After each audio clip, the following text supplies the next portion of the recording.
One day, a woman set foot in Burkina Faso. Not much was known about her. They only saw a young woman with fair skin and blonde hair tied back, stepping down from a simple jeep at the entrance of Ouagadougou airport. In her hands, she held a bouquet of sunflowers that had already started to wilt and a piece of paper with a short French note, "I come to listen to African women." Her name was Emily Carver, 32 years old. From a non-governmental organization with a poetic name, Hope Forward. She was not loud. No bodyguards. No TV cameras following her. But within 48 hours, her pictures were all over social media. Emily holding a newborn baby in the village of Zinia. Emily walking barefoot on the red earth with schoolgirls. Emily crying softly as she listened to a mother tell stories of poor harvests. Her voice was gentle, her gaze tender, and her attitude deeply sincere. "I don't represent any country," she said in a meeting at the Ministry of Social Affairs. "I just bring hope to the women the world has forgotten." She distributed solar lamps, textbooks, iron supplements. She sat for hours listening, taking notes, smiling, and making promises. People started to believe in her. It was hard to doubt someone who arrived with flowers in hand and humanity in her eyes. But in a place where information warfare had become a silent battlefield, not every kindness is what it seems. And sometimes, a smile is the first thing that enters. Before the darkness, at first, everything was perfect. Emily Carver was still the best image of responsible charity, always on time for village visits, friendly with local officials, and always smiling when cameras were pointed at her. But then, a few small details began to fall out of sync. One night in the village of Nandayala, she left her tent early. No one saw where she went. The next morning, the locals found her sitting alone in the field, holding a phone to her ear, speaking in a very different French, precise, but without the familiar softness. The questions she asked were also beginning to change. They no longer revolved around education or health, but shifted to, how far is it from here to the nearest military base? Are there any drones operating in this area? What is the local soldier shift schedule? At first, people thought she might be looking into supporting the insecure areas. But then, an elderly woman in the village of Kaya whispered to the village chief after a meeting, "She's not here to help. She's here to find something." At the same time, Burkina Faso's intelligence agency began reopening the files on Hope Forward. An old, forgotten report was suddenly pulled out. This organization had once received funding from a military research fund based in Belgium. Network data showed Emily's email was being routed through a suspicious IP in southern France. Still, President Ibrahim Traoré did not order a blockade. Instead, he said softly, "Let her continue. The longer the act, the clearer the performance will become." By day, Emily Carver was an angel, continuing her charity trips across remote villages in Burkina Faso.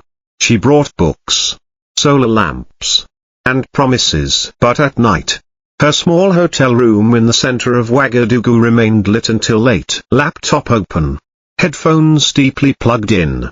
She wasn't writing funding reports. She was drawing maps. Not maps of schools, health clinics, or clean water networks as she had announced, but unofficial military maps, red circles marking areas near training bases, transport routes for equipment, drone observation stations, and fuel depots. She named the file, bf_field_access_v2.pdf. Gently, coldly, precisely. At the same time, she plugged in a small USB. The data was encrypted and attached to an email sent to a familiar address, Melvin_R. The recipient's nationality unclear, but the server receiving the email was located in Abidjan, in an office previously rented by NATO under the guise of humanitarian research. When Emily hit send, she sighed in relief, thinking no one knew. But what she didn't know was that her computer had mirrored the data in real time. The moment the email left her inbox, a copy of it was sent to the personal secure line of President Ibrahim Traoré. He opened the file, looked at the map, looked at the title, looked at the codes like FZ03, root alpha, and civ zone clean. No comment. Just one movement, placing the phone down and telling his security advisor, "Now we're sure. Let her think she hasn't been caught. When the curtain falls, she will stand in the spotlight." On the 19th day of her journey in Burkina Faso, Emily Carver received a formal invitation. On behalf of the government, we would like to invite you to speak at the National Conference on African Sovereignty as an honored guest. Topic: How international partners can support a stronger Africa. Emily smiled. A perfect opportunity, not only to affirm her image but also to send the message that she was trusted at the highest levels. She chose a colorful wax fabric dress from Burkina Faso, custom made at the Dapoya market. She arrived early at the conference, shook hands with reporters, ministry representatives, and students. Cameras never left her for a second. The National Assembly Hall was packed that day. Flags flew. Camera lights blazed.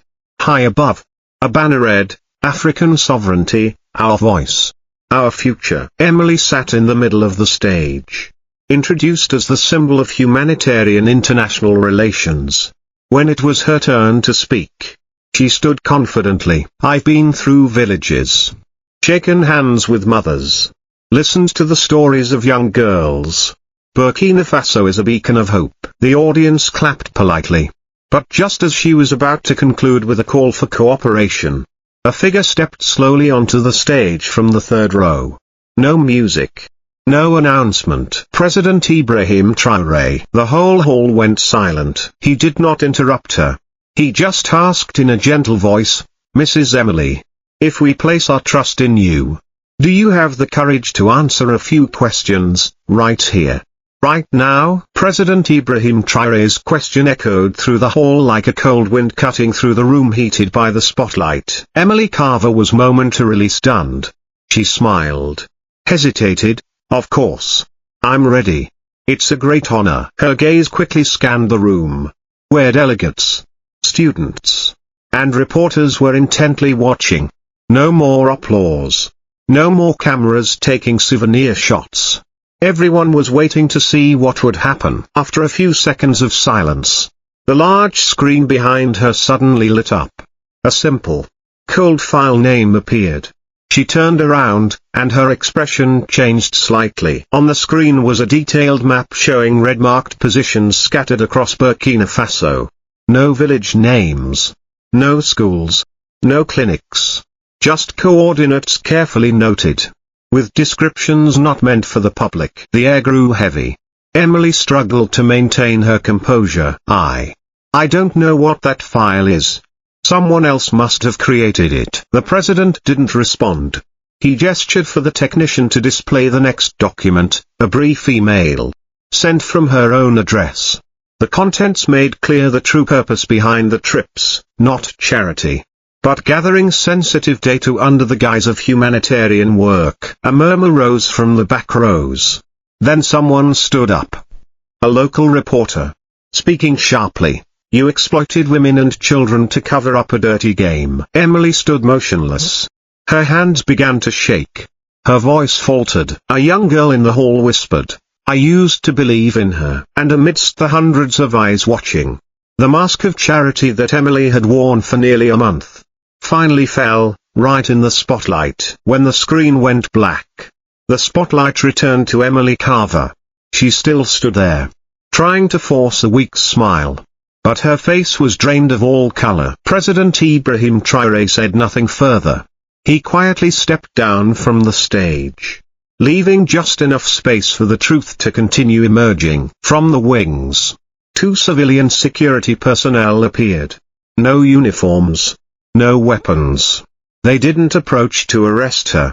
They simply placed a small cloth bag on the table, something Emily had given to students in the village of Po as a cultural exchange gift. One of them opened the bag, pulled out a soft, cream-colored teddy bear, the sweet toy every child had hugged after saying goodbye to kind Mrs. Emily. But then, the other gently slit the bear's belly.